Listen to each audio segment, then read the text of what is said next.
In keeping with this series of reflection videos of 2025, the year of trepidation, on Thursday night I did a speech called Still Standing at the Toast of the Country Advanced Toastmasters Club, and I didn't get terribly much warning, I might add. But that's okay. When you're a Toastmaster, you have to allow for these things and be quite versatile at times. And that's part of the challenge, actually. My speech was about how I found 2025 and the course that I had well and truly had underway at the beginning of that year, being the Cert IV in Training and Assessment. The evaluation. George Randall, our Flying Scotsman from the TACC Club, did what I consider to be one of the best evaluations I've heard in a long while. It had all the hallmarks of an evaluation, a good evaluation. Praise, improvement, praise, the sandwich method, and of course a summation at the end. George commented on how I had such a vocal voice and I was able to inject some emotion into one poignant part of the speech where I had to write a letter to a club that I was resigning from because of the stress.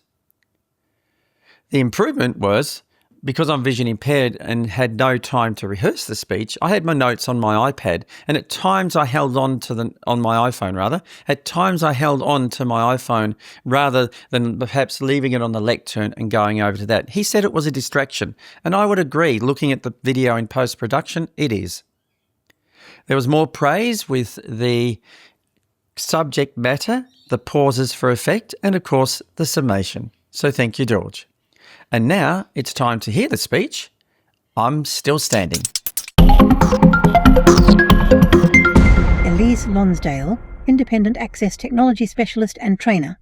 Elise is enjoying Toastmasters, encouraging and maintaining strong communication skills, growth and confidence for her professional development in business. Still Standing, Elise Lonsdale.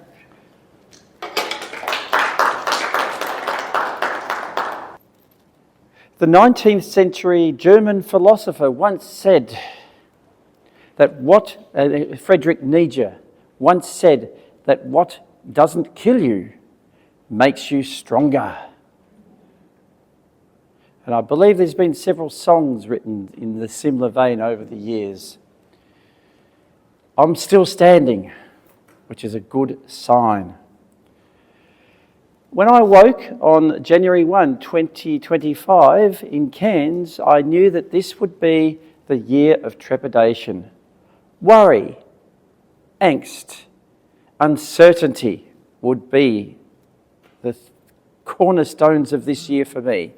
As I had commenced the Cert IV in Training and Assessment, TAE40122 course, which was well underway. A course that could very easily stress out a Zen monk. By the time January 1 rolled around, apart from a little bit of respite at my sister's, I was stressing out. In the beginning of this year, we had replaced our trainer with a lady who was not as, aware of the class's special needs and people within the class. We were given so many assignments. Confusion. We didn't know whether to turn this way or that way. Uncertainty that resulted in a few of us taking the unprecedented step that none of us wanted to take and lodging a formal complaint to add to the stress of the course and its presentation and its inaccessibility for those who are blind and have low vision. One of my friends with less vision than myself and other issues had to withdraw, sadly. And many in the blindness community have also done the same. Furthermore, the cost of living crisis has been biting hard, very hard. Fewer clients in my business, Data Australasia, and the NDIS changes that sadly were put in place with very few consultations with our communities. And I say communities meaning not just our blindness community, but other disability communities. I myself had to change the code that I used, which resulted in a 43.55% reduction in my hourly rate, coupled with fewer clients due to the confusion whether they are even eligible for my access technology services. I was run down. I had no way of having enough energy to build and to accommodate those changes. So much so that Toastmasters suffered. I had to decide which of the 4 clubs I was a member at the time I would need to withdraw from.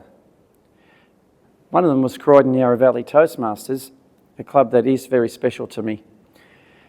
And it was okay while I wrote the letter to Stefan, who was the president at the time.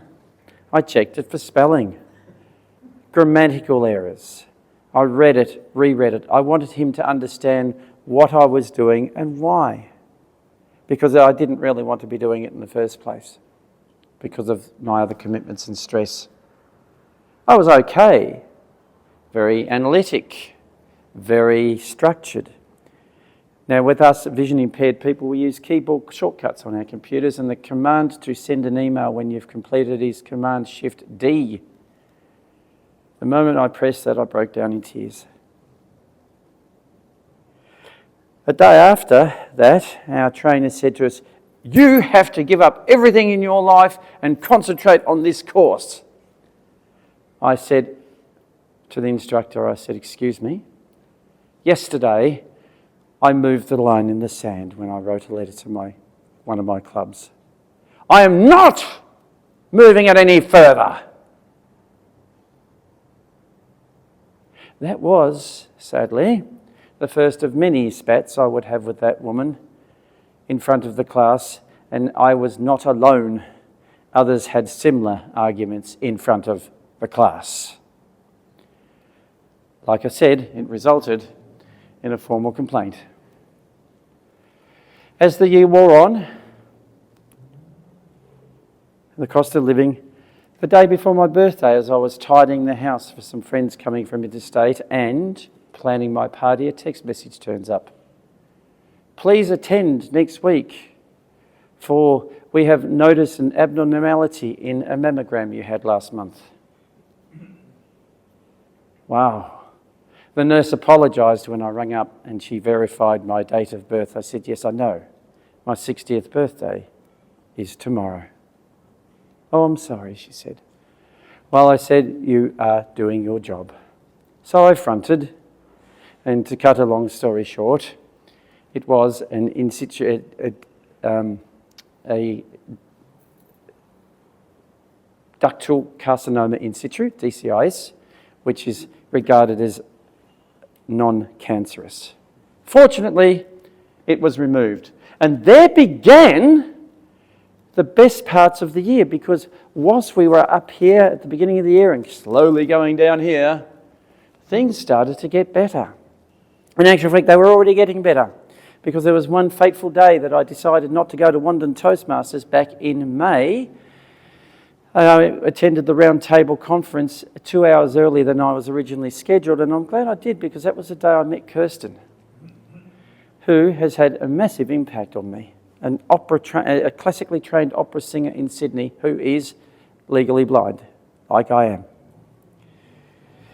The connection was with our own Toastmaster club here, because she comes from Parramatta, the very same club that our Region 12 director comes from, Monique Tonner. So it was a great connection when Kylie and I looked up the best club for my friend Kirsten the first night I met her, and found Parramatta. What a synergy, because Monique's actually spoken at our club.